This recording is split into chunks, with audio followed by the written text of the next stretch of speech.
வணக்கம். ஸ்ரீ ராமஜெயம். நம்ம இன்னைக்கு பார்க்க போகிற தலைப்பு ராமர் இருக்கும் இடமே சீதைக்கு அயோத்தி. ராமர் எந்த ஒரு பட்டாபிஷேகமும் இல்லாமல் தனி ஒரு ஆளாக வெண்கொற்ற கொடையின் இல்லாமல் எந்த ஒரு உபசாரமும் இல்லாமல் அவர் வந்து கொண்டிருக்கிறார். கௌசலை அவரை பார்த்து நீ பட்டாபிஷேகம் ஏற்கவில்லையா அப்படின்ட்டு கேட்குறாங்க. அதற்கு ராமர், எனது சிற்றன்னை கைகேயி 2 வரங்கள் தன் தந்தையிடம் கேட்டுள்ளார். ஒன்று பரதன் ஆட்சி கொள்ள வேண்டும், மற்றொன்று நான் 14 ஆண்டுகள் காட்டிற்கு செல்ல வேண்டும். நீங்கள் என்னை அனுப்பி வையுங்கள் தாயே. மிகுந்த துன்பத்தோடு கௌசலை எந்த ஒரு குறுக்கீடும் சொல்லாமல் உன் தம்பி பரதன் ஆட்சி கொள்ளட்டும், நீ வந்து வனவாசம் போயிட்டு வா, உன் தந்தை கட்டளைப்படி அப்படின்ட்டு அனுப்பி வைக்கிறாங்க. அந்த ஒரு உயர்ந்த குணத்திற்கு தான் விஸ்வாமித்ரர் கௌசல்யா சுப்ரஜா அப்படின்ட்டு அவங்கள வந்து பாராட்டுறாங்க. அதுக்கப்புறம் லக்ஷ்மணன் வந்து சுமித்ரை மகனான லக்ஷ்மணன் வந்து மிகுந்த கோபம் கொள்கிறார். இவர் ஒரு தாயா, இவர் ஒரு தந்தையா, தம்பியா என்று அனைவரின் மீதும் மிகுந்த கோபம் கொள்கிறார். அதற்கு ராமர், நதியின் பிழை என்று நறும்புணலின்மையற்றே பதியின் பிழை என்று பயந்து நம்மை பிறந்தால் என்ற பாடல் மூலம் இது யார் குற்றமும் இல்லை, விதியின் குற்றமே என்று அவர் சொல்கிறார். அதனால் நான் வந்து காட்டுக்கு போய் தான் ஆகணும் அப்படின்னு சொல்றாரு. லக்ஷ்மணன் வந்து, நாங்களும் உங்க கூட வர்றோம். நீர் இல்லைன்னா எப்படி ஒரு நிலமும் மீனும் உயிர் வாழாதோ, நீங்கள் இல்லைன்னா நானும் சீதையும் வந்து உயிர் வாழ முடியாது அப்படின்ட்டு சொல்றாரு.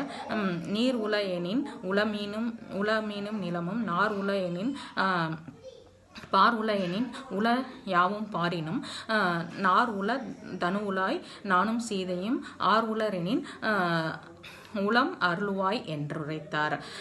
சீதையும் நானும் உங்க கூட வரேன் காட்டிற்கு அப்படின்னு சொல்றாங்க. அதற்கு ராமர் வந்து, அது மிகுந்த பெருங்காடு, மிகுந்த வெப்பம் மிகுந்த பெருங்காடு, அந்த வெப்பம் உன்னால் தாங்கிக்க கொள்ள முடியாது, நீ நாட்டிலே இரு, நான் வந்து போயிட்டு வருகிறேன் அப்படின்னு சொல்றாங்க. அதற்கு சீதை, ராமர் இருக்கும் இடமே சீதைக்கு அயோத்தி அப்படின்ட்டு நானும் வருகிறேன். அங்கே உள்ள சிங்கம் புலி இவற்றிடமிருந்து என்னை காப்பாற்ற முடியவில்லையா, என் தந்தை உங்களை பற்றி தவறாக நினைக்க மாட்டாரா அப்படின்ட்டு சொல்லிட்டு அவங்களும் கிளம்புறாங்க. அயோத்தி நாட்டு மக்கள் எல்லோரும் அழுகின்றனர் அந்த நிலையை பார்த்து. ஆண் பெண், பெரியவர் சிறியவர், பெற்றோர், கருவில் இருக்கும் அந்த உருவம் கொள்ளாத அந்த உயிர் கூட அழுவது. கிள்ளையோடு பூவை அழுத கிளர் மாடத்து உள் உரையும் பூசை உரு அறியா பிள்ளை அழுத பெரியோரை என் சொல்ல வள்ளல் வனம் புகுவான் என்று உரைத்த மாற்றத்தால் அப்படின்ட்டு மூவரும் வந்து கிளம்பி போகிறாங்க. தேரோட்டியான சுமந்திரர் வந்து 3 பேரையும் வந்து கானகத்துக்கு போய் மிகுந்த துன்பத்தோடு விட்டு செல்கின்றனர். அப்பொழுது தசரதன் 5 நாட்களுக்கு பிறகு அவர் வந்து இறந்து போகிறார். கானகமே மிக விரும்பி நீ போகின்றாய், நீ துறந்த வளநகரை நான் துறந்து வானகமே செல்கின்றேன்ட்டு அவர் இறந்து போய்விட்டார். பிறகு பரதன் வந்து ஆட்சி கொள்கிறாங்க.